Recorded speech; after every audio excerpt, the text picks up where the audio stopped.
Mumbai Pune express वेवरील Pune लेनवर Amrutanjan bridge पासून Khopoli exit पर्यंत 5 ते 6 किलोमीटरची भीषण वाहतूक कोंडी झाली. आषाढी एकादशी निमित्त आळंदीला जाणाऱ्या वारकऱ्यांना याचा मोठा फटका बसला. कोंडी टाळण्यासाठी अनेक वाहनांनी जुना बोरघाट मार्ग धरल्याने अंडा पॉइंट पासून शिंगरोबा मंदिरापर्यंत ही मोठी कोंडी निर्माण झाली. दोन्ही मार्गावरील वाहतूक ठप्प झाल्याने वारकरी, वाहन चालक आणि प्रवासी त्रस्त झाले, तर काही वाहनांचे इंजिनही गरम होऊन बंद पडलं.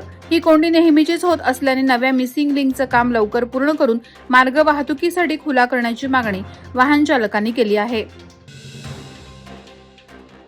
अलिबाग नगर परिषद निवडणुकीसाठी शेकाप काँग्रेस आघाडीकडून मोठ्या शक्ती प्रदर्शनात उमेदवारी अर्ज दाखल करण्यात आले.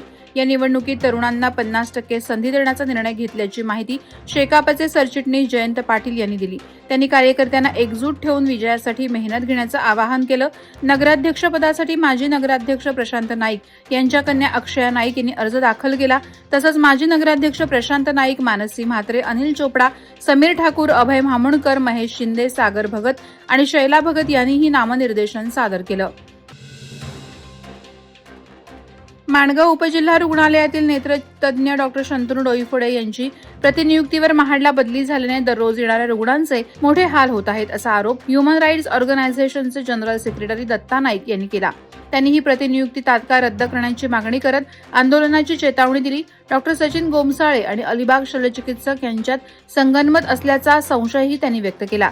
गोमसाळे फक्त ऑपरेशनसाठी उपलब्ध असल्याने इतर नेत्र रुग्णांवर उपचार मिळत नाहीत, तर डोईफोडे यांचा पगार माणगावचा असूनही त्यांना दुसरीकडे का ठेवलं आहे, असा सवाल नाईक यांनी उपस्थित केला.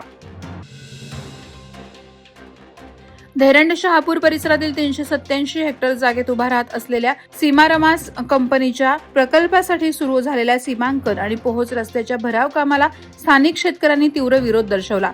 वरिष्ठ अधिकाऱ्यांसोबत तातडीनं बैठक घेण्याची आणि मागण्या पूर्ण होईपर्यंत काम थांबवण्याची मागणी आंदोलकांनी केली. कायदेशीर सल्लागार येईपर्यंत काम रोखावे या मागणीचीही दखल न घेता एमआयडीसी आणि महसूल अधिकाऱ्यांनी काम सुरू ठेवलं. पोलिसांनी हस्तक्षेप करून अनेक शेतकऱ्यांना ताब्यात घेतल्याने तणाव वाढला असून हा संघर्ष येत्या काळात पेटण्याची चिन्ह दिसत आहेत. अलिबागच्या थळगावची शिवानी साईकर वझे हिनं अमेरिकेत ऊर्जा क्षेत्रात विलक्षण कामगिरी करत 2 आंतरराष्ट्रीय पुरस्कार जिंकलेत.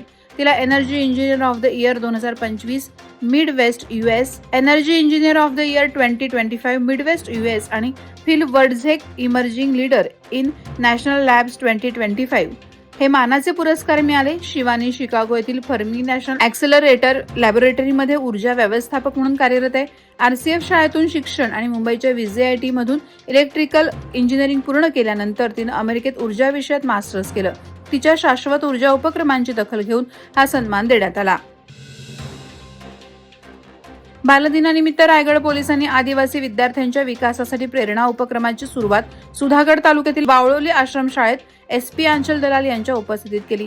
दलालांनी विद्यार्थ्यांसोबत केक कापून आनंद साजरा केला. तसंच आदिवासी नृत्यात सहभागी होऊन ठेका धरत विद्यार्थ्यांशी आपुलकी साधली. कार्यक्रमात देव ऍक्टिंग अँड मॉडेलिंग अकॅडमीने बालविवाह निर्मूलनावर पथनाट्य सादर केलं आणि विद्यार्थ्यांना शपथ देण्यात आली. संवादादरम्यान SP दलाल यांनी आदिवासी समाजातील महिलांवरील लैंगिक चिंताजनक घटनांवर प्रकाश टाकत जनजागृती आणि शिक्षणाचं महत्त्व अधोरेखित केलं. नागोठण्यातील भारतीय एज्युकेशन सोसायटीच्या वेलशेत येथील शैक्षणिक संकुलातील SD Parmar English medium school and junior college येथे ओळख देशभक्तांची शाळा तिथे क्रांती मंदिर या उपक्रमांतर्गत भारतीय स्वातंत्र्य लढ्याच्या एका अनमोल ठेव्याचं भव्य प्रदर्शन आयोजित करण्यात आलं होतं. या प्रदर्शनाच्या माध्यमातून विद्यार्थ्यांना स्वातंत्र्य लढ्याचे सचित्र दर्शन घडले. या प्रदर्शनाच्या निमित्तानं स्वातंत्र्य लढ्याच्या आठवणींना उजाळा मिळाला. या कार्यक्रमात देशभक्त कोशाकार चंद्रकांत शहासने यांनी विद्यार्थ्यांना मोलाचं मार्गदर्शन केलं. 14 नोव्हेंबर हा पंडित जवाहरलाल नेहरू यांचा जयंती दिवस संपूर्ण देशात बालदिवस म्हणून साजरा केला जातो. याच दिवसाचं औचित्य साधून वाशिम मिनी शिशोर येथे शिंदे गटाचे नेते अविनाश लाड यांनी आगळ्या वेगळ्या पद्धतीनं हा दिन साजरा केला. लाड यांनी सांगितलं की काही दाम्पत्य हे लग्न झाल्यानंतर आपल्या सासू आणि सासऱ्यांसोबत न राहता वेगळे राहतात, ज्यामुळे त्यांच्या लहान मुलांना आजी आजोबांचा सहवास आणि प्रेम मिळत नाही. अशा आजी आजोबांनी वाशिम मिनी शिशोर येथे एक आगळा वेगळा बालदिन साजरा केला. वादळवारा लाईव्हसाठी न्यूज ब्युरो, रायगड. नवी मुंबई व रायगड जिल्ह्यातील ताज्या बातम्या आणि घडामोडींसाठी सबस्क्राईब करा वादळवारा लाईव्ह चॅनल आणि दाबा बेल आयकॉन.